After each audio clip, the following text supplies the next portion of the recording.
بسم الله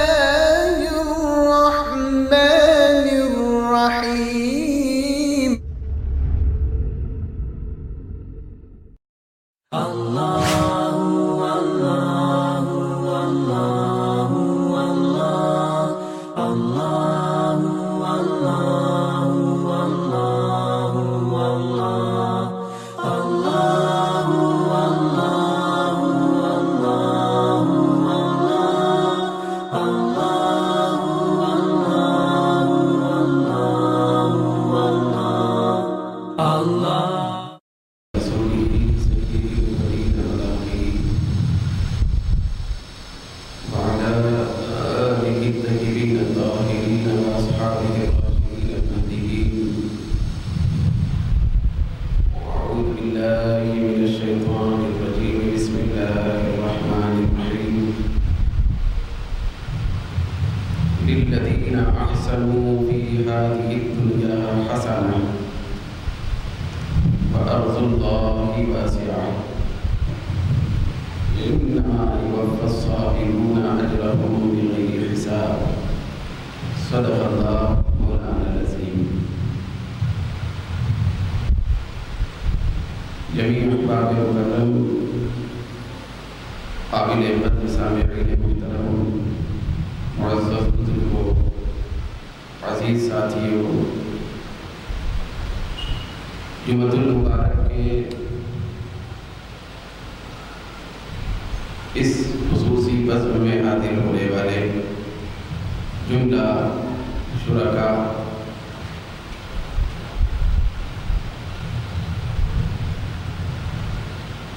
چونکہ آج ماہ رمضان المبارک کے آغاز کے بعد پہلا جمعہ ہے اور ہم سب اللہ رب العزت کے خصوصی فضل و کرم سے پہلے عشرے کی رحمت میں موجود ہیں۔ ہر طرف رحمتوں کی بہار ہے، ہر طرف رمضان کے الوار ہیں اور اللہ تبارک و تعالیٰ کی رحمت کی ہر طرف بارش ہو رہی ہے۔ تو اس تناظر میں آج پہلے جمعہ کے موقع پر خصوصی طور پر رمضان المبارک میں کیے جانے والے تمام معمولات اور اعمال میں سب سے بڑا عمل جو روزے کی شکل میں ہم اختیار کرتے ہیں اس کے بارے میں کچھ عرض کرنے کے لیے قرآن مجید کے چند نورانی کلمات اور الفاظ آپ کے سامنے تلاوت کرنے کا شرف حاصل ہوا۔ پروردگار عالم جل وعلا ارشاد فرما رہا ہے، للذین احسنوا فی ہذہ الدنیا حسنہ، جو لوگ دنیا میں نیکی کا کام کرتے ہیں ان کے لیے جنت ہے، اور اللہ کی زمین بڑی کشادہ ہے۔ یقیناً صبر کرنے والوں کو ان کا بے حساب اجر دیا جاتا ہے۔ قرآن مجید کے پہلے جملے میں اللہ تبارک و تعالیٰ بالعموم ساری نیکیوں کا ذکر فرمایا۔ کوئی بھی بندہ جب کوئی نیکی دنیا میں کرتا ہے، نیک عمل اختیار کرتا ہے، عبادت کرتا ہے، اطاعت کرتا ہے، تلاوت کرتا ہے، نیکی اور بھلائی کی شکل میں جو بھی کام اور فعل کرتا ہے، اللہ رب العزت نے فرمایا کہ ہر نیکی کا کام کرنے والے کے لیے جبکہ وہ اخلاص کے ساتھ ہو جنت ہے۔ للذین احسنوا فی ہذہ الدنیا حسنہ، اس دنیا کی زندگی میں جو کوئی نیکی کا کام کرتا ہے اس کے لیے جنت۔ نیکی کا کام چاہے نماز کی شکل میں ہو، چاہے زکوٰۃ کی شکل میں ہو، چاہے صدقے کی شکل میں ہو، چاہے خیر خواہی کی شکل میں ہو، چاہے حقوق کی ادائیگی کی شکل میں ہو، ماں باپ کی خدمت کی شکل میں ہو، تلاوت کی شکل میں ہو، اللہ کے ذکر کی شکل میں ہو، غرض کے نیکی کے زمرے میں جتنی چیزیں آتی ہیں وہ سب جو کچھ کرتے ہیں پروردگار عالم کا وعدہ ہے کہ ایسے لوگوں کے لیے جنت، مگر کرنا کہاں ہے؟ پروردگار عالم فرماتا ہے للذین احسنوا فی ہذہ الدنیا، یہ نیکی کے کام اس دنیا میں کرنا ہے۔ بھائی اس دنیا میں جنت نہیں ہے، یہ اس دنیا کے اندر صرف کام ہے، محنت ہے، جنت دوسری دنیا میں ہے۔ تو اللہ رب العزت فرمانا چاہتا ہے کہ جو اس دنیا کے اندر محنت کرتا ہے تو میں اس دنیا میں اس کے لیے جنت لکھ دیتا ہوں۔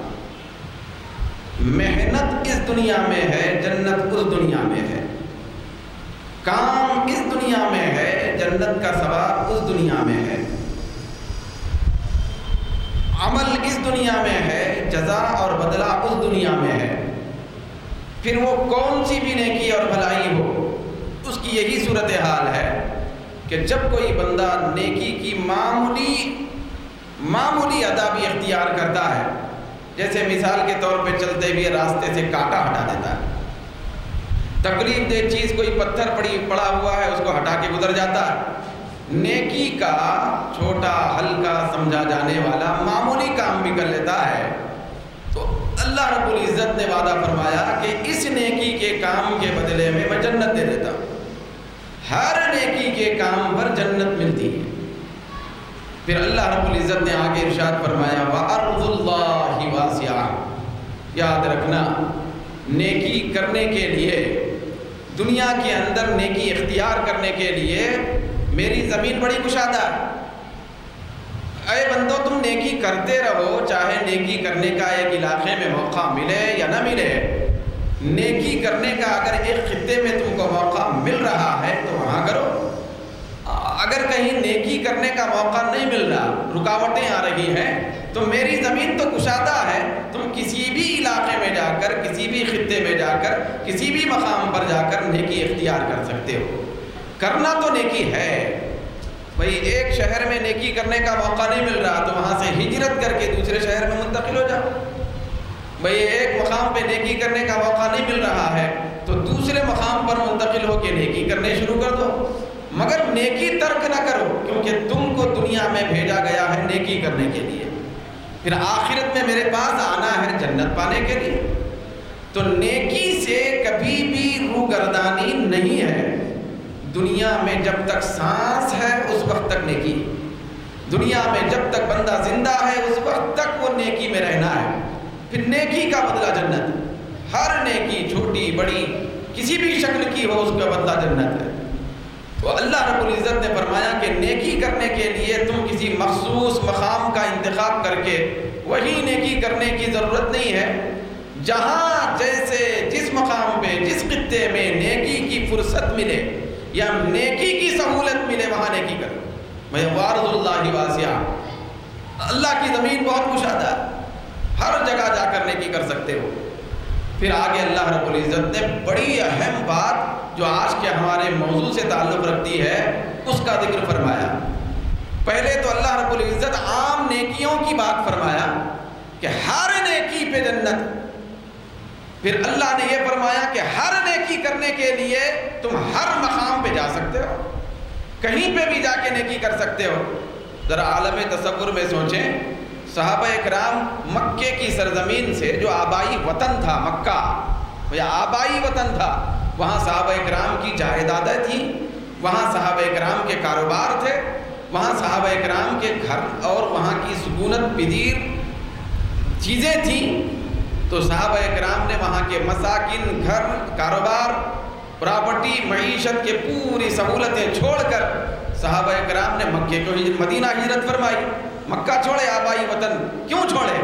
مکہ اس لیے چھوڑا گیا کیونکہ وہاں نیکی کرنے کے لیے رکاوٹ دی جا رہی تھی، نیکی میں رکاوٹیں پیدا کی جا رہی تھی، تو نیکی میں رکاوٹیں پیدا کیے جانے کی وجہ سے صحابہ اکرام کو مدینہ ہجرت کرنے کا حکم آیا۔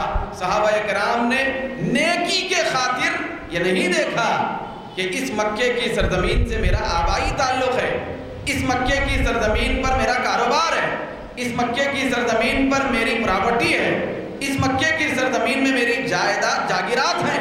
صحابہ اکرام نے نہ مکان دیکھا، نہ دکان، نہ جاگیر، نہ معیشت، مکہ چھوڑ کر نیکی کرنے کے خاطر مدینہ ہجرت فرمائی۔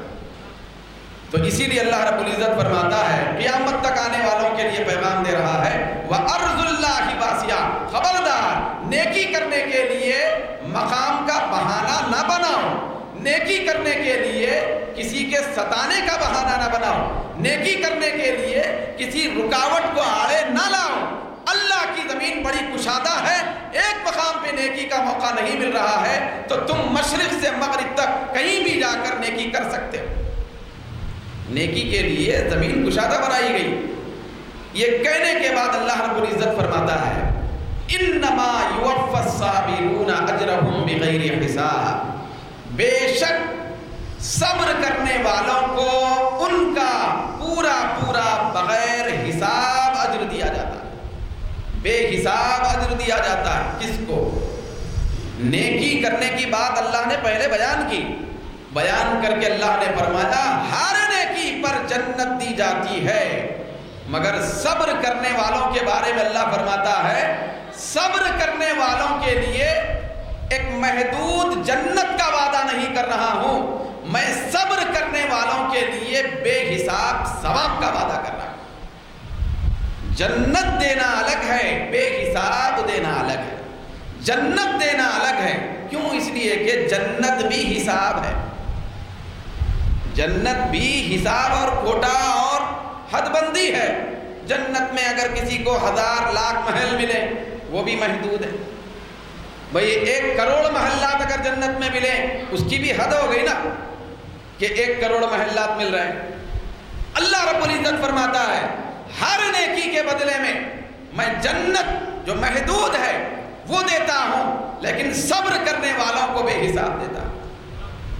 صبر کرنے والوں کو دیے جانے کے سلسلے میں نہ پیمانہ ہے، نہ ترازو ہے، نہ کوئی حد بندی ہے، نہ کوٹا ہے، نہ شمار ہے، نہ عدد ہے، نہ گنتی ہے، بلا حساب بغیر گنتی کے بے شمار میں صبر کرنے والوں کو عطا کرتا ہوں۔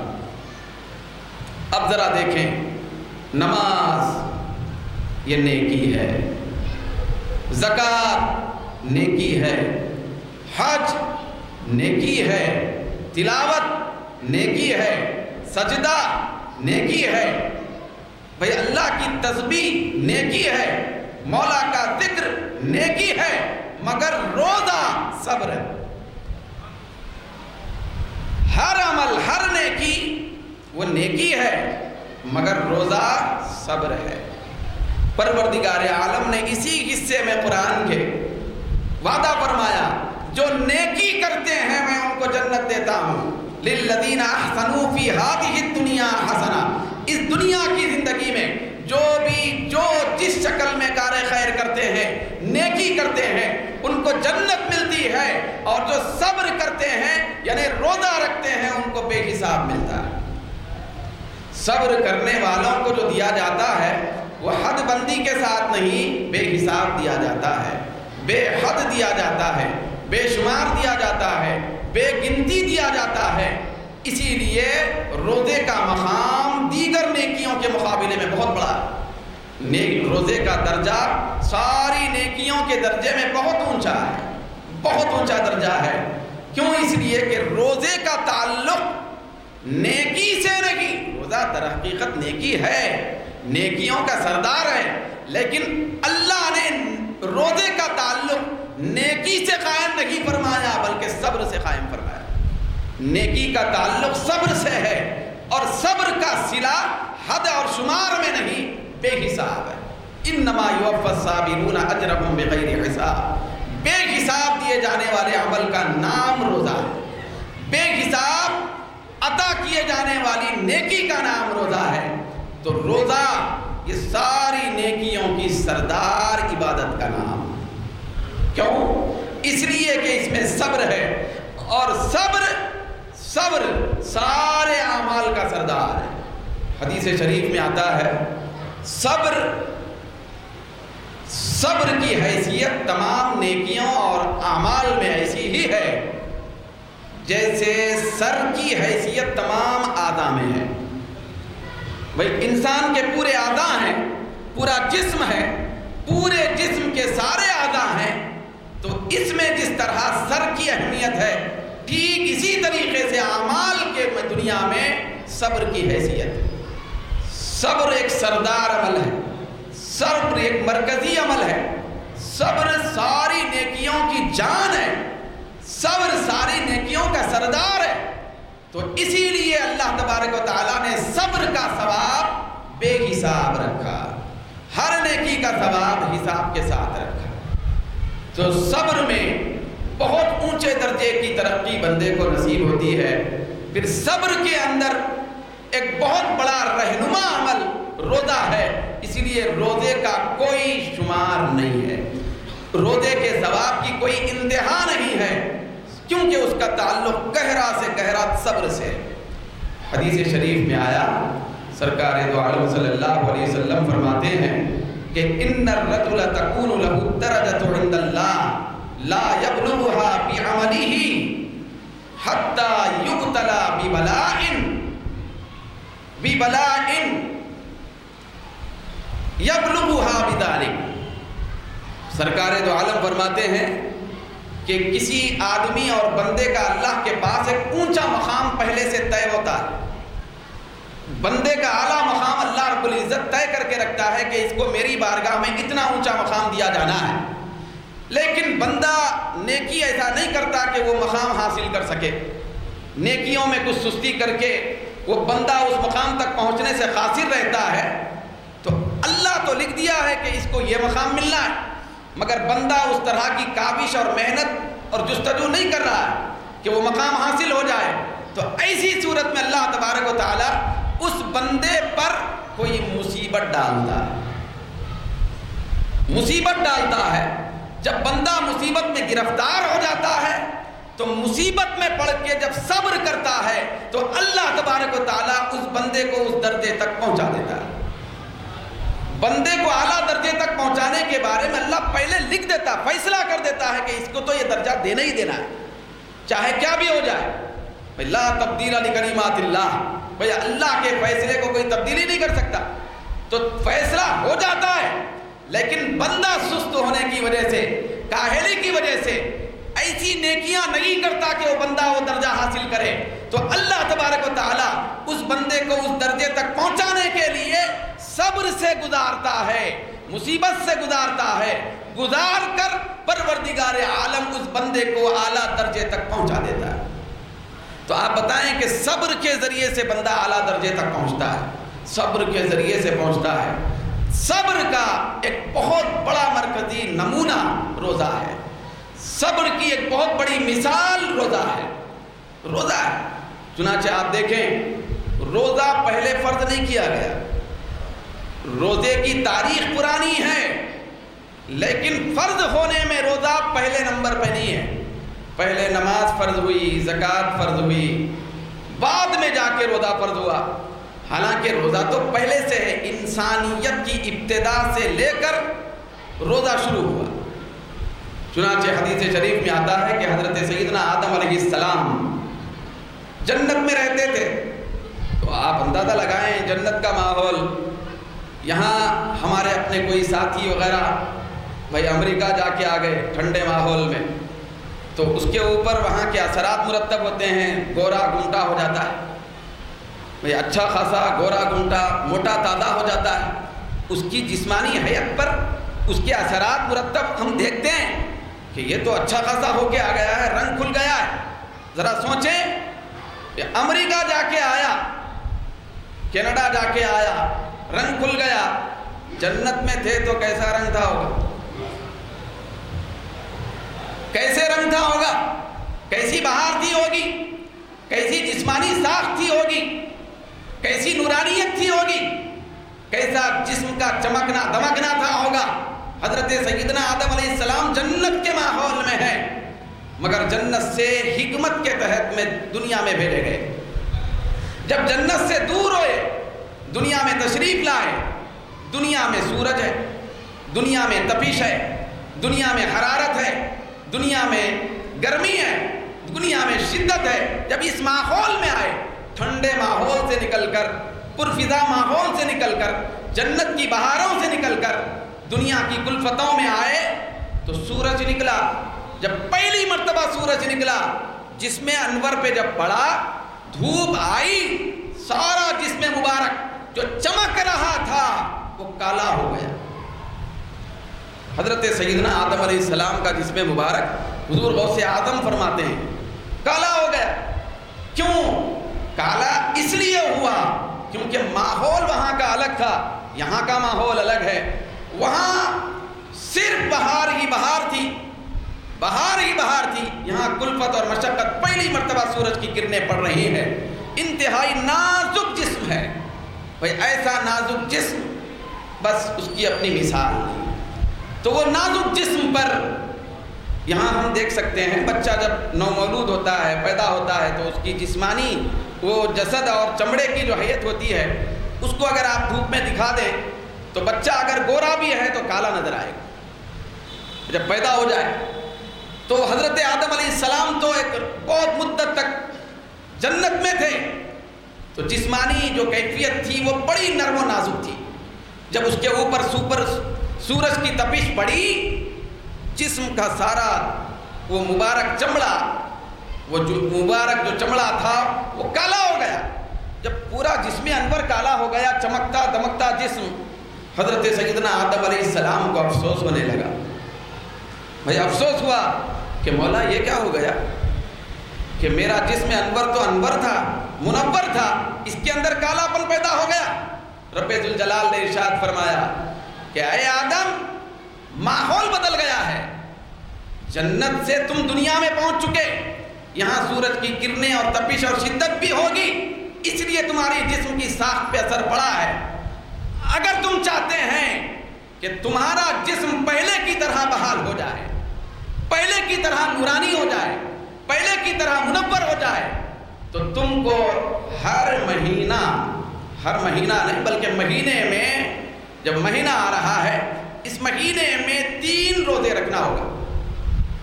3 روزے. تو حضرت سیدنا آدم علیہ السلام نے عرض کیا مولا کون سے دن روزے رکھوں 3؟ تو اللہ رب العزت نے بتلا دیا، خبر دیا کہ 3 روزے رکھیں، 11 12 13 14 15. 13 14 15 یہ چاند کے مہینے کے اعتبار سے 3 دن روزہ رکھے. تو حضرت سیدنا آدم علیہ السلام 13 کو روزہ رکھے تو آپ کے جسم مبارک میں سے ثلث یعنی 1/3 حصہ منور ہو گئے پہلے ہی روزے میں. دوسرے دن روزہ رکھے تو 2/3 حصہ جسم انور کا منور ہو گیا، پہلے کی طرح بحال ہو گیا. تیسرے دن آپ نے روزہ رکھا تو پورا جسم انور جنت کی طرح منور ہو گیا. وہ جو 13 14 15 کے روزے ہیں اس کو اسی لیے ایام 20 کہا جاتا ہے. 20 کے معنی چمکدار، 20 کے معنی چمکدار، تو ایام 20 کا مطلب ہے چمکدار دن. کیونکہ حضرت سیدنا آدم علیہ السلام کے جسم مبارک کو یہ دن روزے کے اعتبار سے چمکدار بنا دیے تھے. تو آپ اندازہ لگائیں حضرت آدم علیہ السلام جب پہلی مرتبہ دنیا میں آئے تو اللہ تبارک و تعالی نماز کا حکم نہیں دیا بلکہ روزہ رکھنے کا حکم دیا. جب سے آدمیت چلی ہے اس وقت سے روزہ ہے. جب سے انسان کا نقش اول دنیا میں آیا اس وقت سے روزے کی ابتدا ہے. روزہ آج کا عمل نہیں ہے. تو اتنا پیارا مبارک عمل ہے روزہ کہ حضرت آدم علیہ السلام دنیا میں آتے ہی آپ نے روزہ رکھا. یہ روزہ ہے. کیوں؟ اس لیے کہ روزے کا تعلق صرف نیکی سے نہیں، روزے کا تعلق صبر سے ہے. روزے کا تعلق صبر سے ہے. یاد رکھیں یہ قانون ہے، یہ اسلامی دفعہ ہے. جس عمل کا تعلق جتنا زیادہ صبر سے ہوتا ہے وہ عمل اتنا زیادہ اللہ کے نزدیک پسندیدہ ہوتا ہے. جس عمل کا تعلق جتنا زیادہ مصیبت اور مشقت سے ہوتا ہے اتنا زیادہ وہ عمل اللہ کو پیارا ہوتا ہے. بھئی اسی لیے حدیث شریف میں یہ پورے رمضان کے مہینے کو، جیسے ہم شہر رمضان کہتے ہیں، رمضان کا مہینہ، سرکار دو عالم نے پورے مہینے کا نام، کئی نام ہے رمضان کے مہینے کے، کئی نام حدیثوں میں آئے، جیسے شہر المواسات، خیر خواہی کا مہینہ، خیر خواہی کا مہینہ، رمضان کا مہینہ، رحمت کا مہینہ، برکت کا مہینہ، نجات کا مہینہ، بھئی اللہ کی طرف سے سند دیے جانے کا مہینہ، اس طرح کئی نام ہیں۔ اسی میں سے ایک نام اس ماہ مبارک کا شہر صبر بھی، صبر کا مہینہ، پورے رمضان کے مہینے کو صبر کا مہینہ نام دیا گیا۔ یہ بتایا گیا کہ یاد رکھو رمضان کے مہینے کا پورا تعلق صبر سے ہے۔ بھئی رمضان کے مہینے اور خاص طور پہ روزے کا تعلق نیکی سے ہی نہیں، صبر سے ہے، تاکہ اس عمل روزہ کی برکت میں مزید اضافہ کیا جائے، پھر یہ نیکی کو بہت زیادہ اعلیٰ پیمانے تک پہنچایا جائے۔ کیوں؟ اس لیے کہ روزہ، اس کا تعلق جب صبر سے قائم ہو گیا، صبر سے متعلق ہو گیا، تو اللہ تبارک و تعالیٰ کے وعدے کے مطابق اس کا ثواب عام نیکیوں کی طرح جنت کے طور پہ نہیں دیا جاتا، اس کا ثواب اللہ تبارک و تعالیٰ بے حساب دیتا ہے۔ جنت کے پیمانے سے نہیں دیتا ثواب روزے کا، جنت کی حد سے نہیں دیتا، جنت کے شمار سے نہیں دیتا، جنت کے محلات سے نہیں دیتا، بے حساب دیتا ہے۔ بے حساب کیا ہے؟ بے حساب یہ اللہ کا دیدار ہے، بے حسابی میں اللہ کا دیدار ہے۔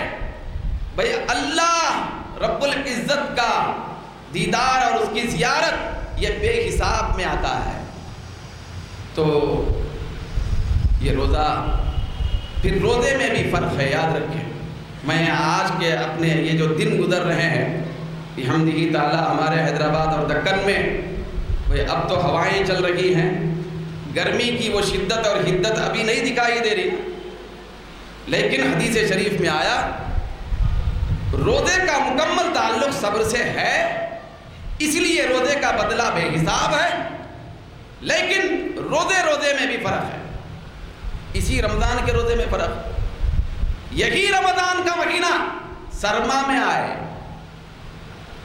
جاڑے کے موسم میں آئے تو بے حسابی میں فرق آتا ہے۔ یہی رمضان کا مہینہ تپش اور گرما کے موسم میں آئے، بے حسابی میں اعلیٰ کردار بن جاتا ہے۔ بھئی بے حسابی اپنے انتہا کو پہنچ جاتی ہے۔ بھئی اسی لیے حدیث شریف میں آیا، سرکار دو عالم صلی اللہ علیہ وسلم فرماتے ہیں 6 چیزیں مکمل نیکی ہیں، 6 چیزیں حقیقت میں کامل نیکی ہیں۔ پہلی چیز تلوار سے اللہ کے دشمن سے لڑنا، بھئی اللہ کے دشمن سے مقابلہ کرنا تلوار لے کر۔ دوسرے نمبر پر اللہ کے حبیب نے فرمایا دوسری چیز گرما کے موسم میں روزہ رکھنا۔ بھئی رمضان کا مہینہ سرما میں گزارنا الگ ہے، گرما میں گزارنا الگ ہے، کیونکہ گرما میں مصیبت زیادہ ہے، مشقت زیادہ ہے، صبر زیادہ ہے، اسی لیے گرما کے رمضان کا صلہ بھی زیادہ ہے، گرما کے رمضان کی جزا بھی زیادہ ہے۔ ہر روزے کا ثواب اللہ تعالیٰ بے حساب دیتا ہے، لیکن خاص طور پہ گرما کے موسم کا جو روزہ ہوتا ہے پروردگار عالم اپنی بے حسابی میں بھی بے حساب بنا دیتا ہے، بے حسابی کر دیتا ہے، بے حسابی اپنے انتہا کو پہنچا دیتا ہے۔ تو گرما کا موسم یہ اللہ کے نزدیک بہت پیارا ہوتا ہے روزے کے اعتبار سے، روزے کے اعتبار سے۔ سرکار دو عالم صلی اللہ علیہ وسلم گرما کے روزوں کو پسند فرماتے، گرما میں جب رمضان آتا گرما کے اعتبار سے بھی گفتگو کرتے، پھر صحابہ کرام کو ترغیب دلاتے، حضور ترغیب دلاتے۔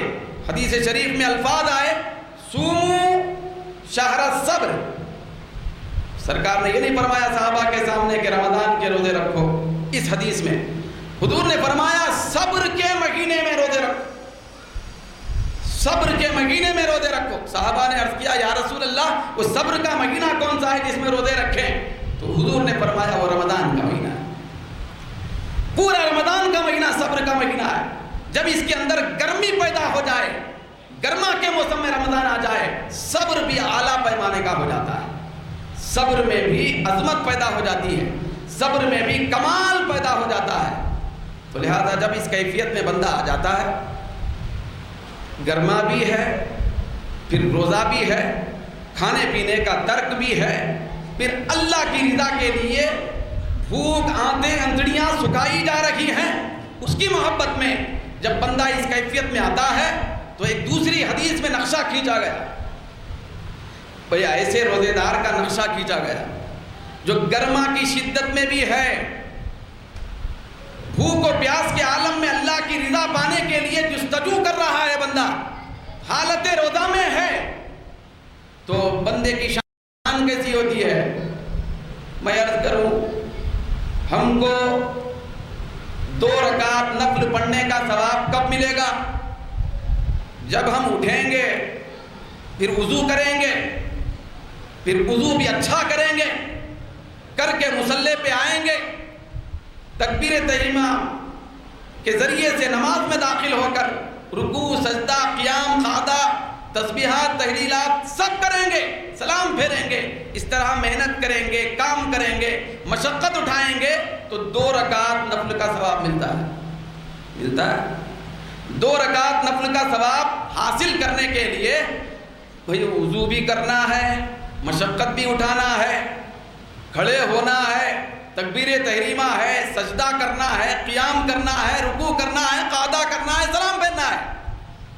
لیکن سرکار دو عالم نے روزے دار کے لیے فرمایا، کیونکہ روزے کا تعلق صبر سے ہے، پھر روزے دار کا تعلق صابروں سے ہے، صابروں سے ہے، درجہ اتنا بلند ہے روزے دار کا کہ حضور فرماتے ہیں نوم الصائم عبادت، یاد رکھنا روزے دار جب سوتا ہے، سونا آرام ہے، سونا نیند ہے، سونے میں راحت ہے، سونے میں غفلت ہے، سونے میں بدخوابی ہے، سونے میں ایک بہت بڑی استراحت ہے، سونے میں سکون ہے، عمل تو ہے ہی نہیں۔ جب بندہ سوتا ہے نہ نماز ہے، نہ سجدہ ہے، نہ رکوع ہے، نہ وضو ہے، نہ قعدہ ہے، لیکن سرکار فرماتے ہیں نوم الصائم عبادت، روزے دار کا سونا بھی عبادت۔ جب روزے دار سو رہا ہے، کر کچھ نہیں رہا ہے، روزے دار سو رہا ہے، آرام کر رہا ہے حالت روزہ میں، سرکار فرماتے ہیں اس کا سونا بھی عبادت ہے۔ ذرا سوچیں، جب روزے دار کا کچھ نہ کر کے آرام سے سونا عبادت ہے تو پھر عبادت کرنے کا عالم کیا ہو؟ راحت کو عبادت بنایا گیا، سونے کو عبادت میں شمار کیا گیا، تو خود عبادت کا عالم کیا ہوگا؟ یہ روزے دار کا مرتبہ ہے۔ کیوں ہے؟ وہی قانون ہے اسلامی، کیونکہ روزے دار کا تعلق صبر سے ہے، تو اس کے سونے کو بھی عبادت قرار دیا گیا۔ اچھا، اس کا سونا تو عبادت ہوا، جب بولا، جب گفتگو کیا، جب کچھ کہا، زبان کو حرکت میں لایا، جاگ کے کچھ زبان سے نکالا، بھئی اپنی بات ہی کیوں نہ ہو، سودا لانا ہے، کاروبار کے بارے میں بات ہے، جائز باتیں جو بھی زبان سے بندہ کرتا ہے، بھئی اپنی ضرورتوں اور حاجتوں کی تکمیل کے لیے کیوں نہ ہو، اپنی حاجتوں کی تکمیل کے لیے جب بات کرتا ہے، سرکار فرماتے ہیں وَصَمْتُهُ تَسْبِيحَةٌ، بات کرنا تو دور کی بات ہے، جب روزے دار کچھ نہ کہہ کے اپنے کاروبار اور اپنے ضروریات کی بات کرتا ہے اور خاموش رہتا ہے، تو روزے دار کا خاموش رہنا بھی تسبیح میں شمار ہو جاتا ہے۔ سونا عبادت، خاموش رہنا تسبیح۔ کیسا ماحول ہے، یہ کیسے انوار ہے، یہ رمضان کی کیسی برکت ہے۔ پھر آگے اللہ کے حبیب فرماتے ہیں وَدُعَاؤُهُ مُسْتَجَابٌ، سرکار فرماتے ہیں روزے دار سویا تو عبادت، روزے دار خاموش رہا تو تسبیح، روزے دار دعا کیا تو ہر دعا کا جملہ اللہ کی بارگاہ میں مقبول۔ وَدُعَاؤُهُ مُسْتَجَابٌ، روزے دار کی ہر دعا اللہ رب العزت اپنی بارگاہ میں قبول فرماتا ہے۔ وَعَمَلُهُ مُضَاعَفٌ، سرکار فرماتے ہیں روزے دار کا ہر عمل دگنا ثواب لاتا ہے، کئی گنا ثواب لاتا ہے۔ جب کیا تو کئی گنا ثواب، خاموش رہا تو تسبیح، دعا کے لیے ہاتھ اٹھایا تو قبول، سو گیا تو عبادت۔ یہ سب شان روزے کی ہے۔ کیوں؟ روزے کا تعلق صبر سے ہے۔ پروردگار عالم نے فرمایا انما یوفی الصابرون اجرهم بغیر حساب، ہر نیکی کرنے والے کو جنت کا ثواب دیا جاتا ہے، لیکن صبر کرنے والے روزے دار کو بے حساب دیا جاتا ہے، بے حساب دیا جاتا ہے۔ پھر روزے داروں کے لیے اللہ رب العزت نے خاص تحفہ بھی رکھا ہے۔ روزے داروں کے لیے خاص تحفہ ہے، ہر دن رمضان کے پورے مہینے میں ہر دن پروردگار عالم شام کے وقت روزہ کھولنے کے وقت ہزاروں لاکھوں لوگوں کو جہنم سے آزاد کرتا ہے۔ روزے داروں کو جہنم سے آزاد کرتا ہے۔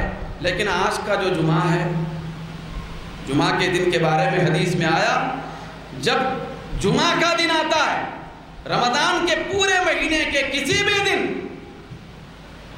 لاکھوں گناہگار روزے داروں کو جہنم سے آزاد افطار کے وقت کرتا ہے، لیکن رمضان میں جب جمعہ کا دن آتا ہے تو جمعہ کی ہر گھڑی میں لاکھوں کو آزاد کرتا ہے۔ تو آج ہر پل اور گھڑی اور ساتھ میں لاکھوں لوگ جہنم سے آزاد کیے جا رہے ہیں۔ کیوں؟ اس لیے کہ یہ رمضان کا جمعہ ہے، یہ رمضان کا جمعہ ہے۔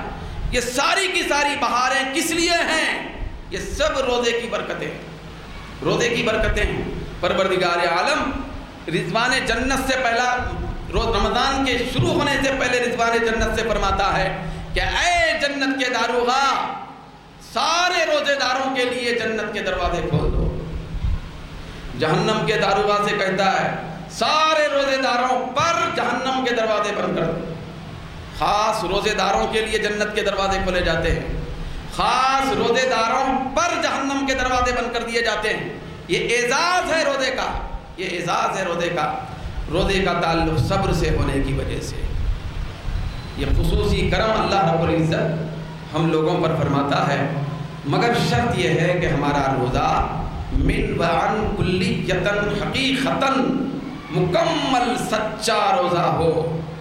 جب روزہ سچا ہوتا ہے تو اس کے اثرات یہ جسم کے اعضاء پہ ہی نہیں بلکہ دل اور روح پہ بھی مرتب ہو جاتے ہیں، دل اور روح پہ بھی مرتب ہو جاتے ہیں۔ یہ جسم کے اعضاء یہ بھی روزے کے اثرات میں سے دوچار ہو کر سارے اعضاء پاکیزہ ہو جاتے ہیں۔ بندے کا ظاہر پاک، باطن پاک، پھر اس کے ساتھ ساتھ روزہ اگر پکا اور سچا ہے، بندے کے دل کے اندر ایک ایسی کیفیت پیدا ہو جاتی ہے کہ اللہ کے علاوہ سب لوگوں کو بھول جاتا ہے، صرف اللہ کی دھن سوار ہو جاتی ہے۔ پروردگار عالم کی محبت اور الفت دل کے اندر راج کرتی ہے، سینہ منور ہو جاتا ہے، بندہ ساری دنیا سے کٹ جاتا ہے، صرف اللہ کی رضامندی کی طرف دوڑتا ہے۔ یہ روزے کے اثرات جب مرتب ہوتے ہیں بندے کے اندر انقلاب پیدا ہو جاتا ہے، بندے کے اندر انقلاب پیدا ہو جاتا ہے۔